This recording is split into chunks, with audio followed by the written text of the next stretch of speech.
العاشرة مساء بتوقيت أسمر المحلي، أينما كنتم أيها السادة والسيدات من الفضائية التي نحييكم ونقدم لحضراتكم نشرة أخبار هذا المساء.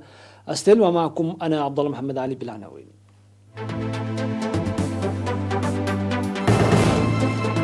البلاد تسجل 30 إصابة جديدة بفيروس كورونا.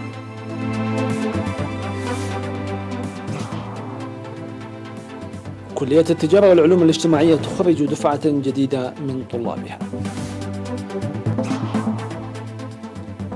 بذور القمح المحسنة تحقق نتائج جيدة في الإقليم الأوسط. الخزانة الأمريكية تسجل عجزا كبيرا في ميزانية 2020. واشنطن تدين قيام تركيا بعمل تجارب على منظومة إيس 400.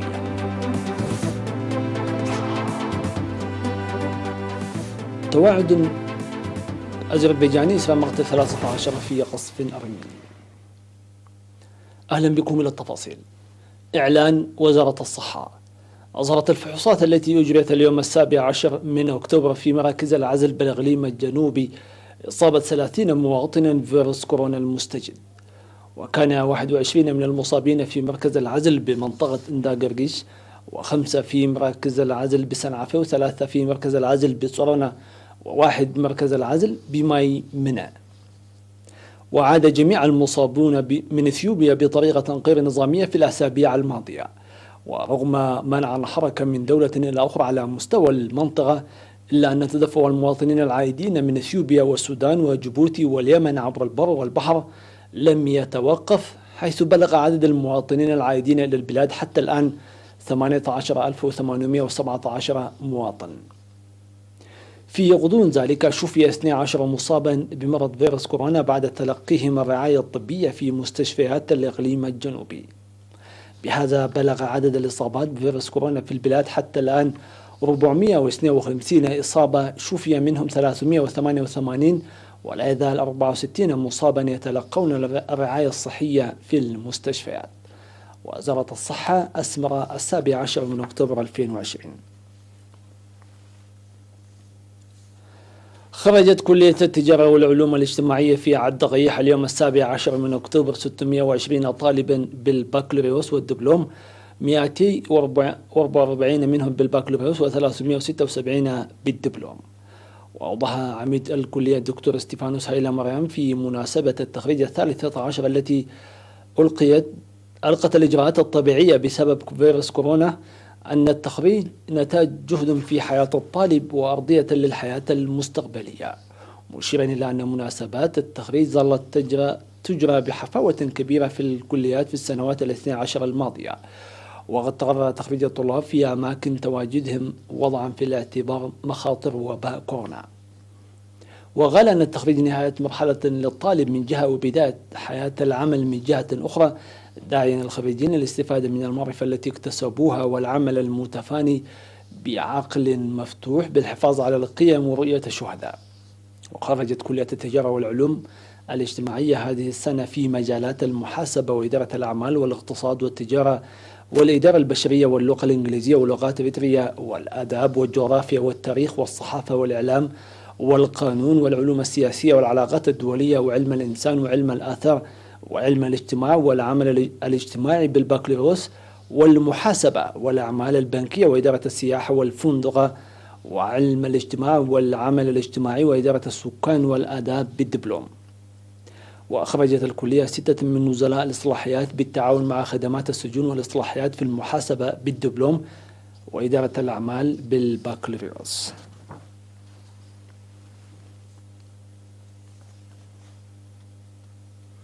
أفاد قسم الأراضي والمياه في الإقليم الأوسط بأن بذور قمح البافون المحسنة المجربة بكميات قليلة في منطقة عدن فاس بالإقليم الأوسط ظلت تحقق نتائج جيدة. وذكرت مسؤولة تنمية المحاصيل في مديرية أسمر السيدة أباديت عند مريم أن من إيجابيات بذور القمح المحسنة المجربة عن طريق مزارع نموذجي أنه يتحمل شح المياه وينتج حوالي 65 كنتالا من الهكتار الواحد. جهته قال المزارع النموذجي في منطقة عدن فاس كبرم قرقش أنه قام مسبقا بتخصيب أرضية الزراعية بالسماد واتباع سبل حراثة سلمية والنتائج لذلك تفرعت السنبلة الواحدة للقمح ما بين 20 إلى 32 فرعا. وذكر مسؤول فرع تنمية المحاصيل في الإقليم الأوسط السيد أسرات هيلة أن بذور القمح المجربة وزعت بطرق سليمة ويمكن إنتاج حصاد وفير وناشدة للدفع بقوة لأنشطة حفظ المياه وحماية التربة وتمهيد الأراضي الزراعية. يذكر أن بذور القمح البابون المحسنة دخلت البلاد للمرة الأولى في العام 2019. أوضح أصحاب المواشي في مديرية حقات أن الرعاية البيطرية التي تحصل عليها ماشيتهم ساهمت كثيرا لتكاثرها ورفع إنتاج الألبان. وذكر عن حصولهم على الأرضية المناسبة لضمان صحة ماشيتهم بالتشاور مع خبراء الزراعة معربين عن ارتياحهم للحصول على الخدمات البيطرية عن قرب. وأوضح مساعد الطبيب البيطري سيد محمد عبد الله لوكالة الأنباء الإثرية عدم وجود أمراض حيوانية منتشرة في المديرية وتبذل الجهود للسيطرة على الأمراض التي تظهر. وقال لم يجري هذه السنة التطعيم المنتظم للمواشي بسبب جائحة كورونا، لكنه تم تطعيم أكثر من 25 ألف رأس من المواشي في الأشهر التسعة الماضية. وأشار إلى امتلاء 11 حفيرا وخزانا في المديرية بالمياه نتيجة قذارة الأمطار فضلا عن نمو المراعي، وفإن الماشية تحصل على الكلأ والشرب عن قرب. وتوجد في مديرية حقات بالتغريب أكثر من 80 ألف رأس من الماعز والأغنام و20 ألف رأس من الأبقار و8 ألف من الحمير والجمال.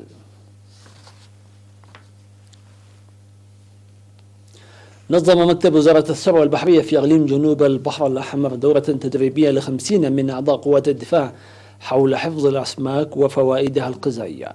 وتضمنت الدورة التدريبية النظرية والتطبيقية أهمية السمك على المائدة ومحتوياته الغذائية وكيفية طهي السمك خاصة سمك القرش. تأتي الدورة التدريبية في إطار برنامج وزارة الثروة البحرية لتعريف المجتمع على مستوى الوطن بأهمية وفوائد السمك في الغذاء. وسيعمل المشاركون في الدورة لنقل المعرفة المكتسبة في وحداتهم بالقيادة الشرقية.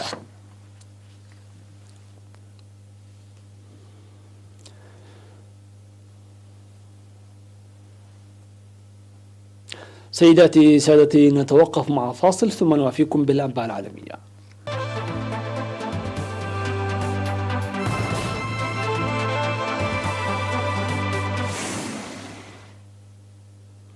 أهلا بكم من جديد.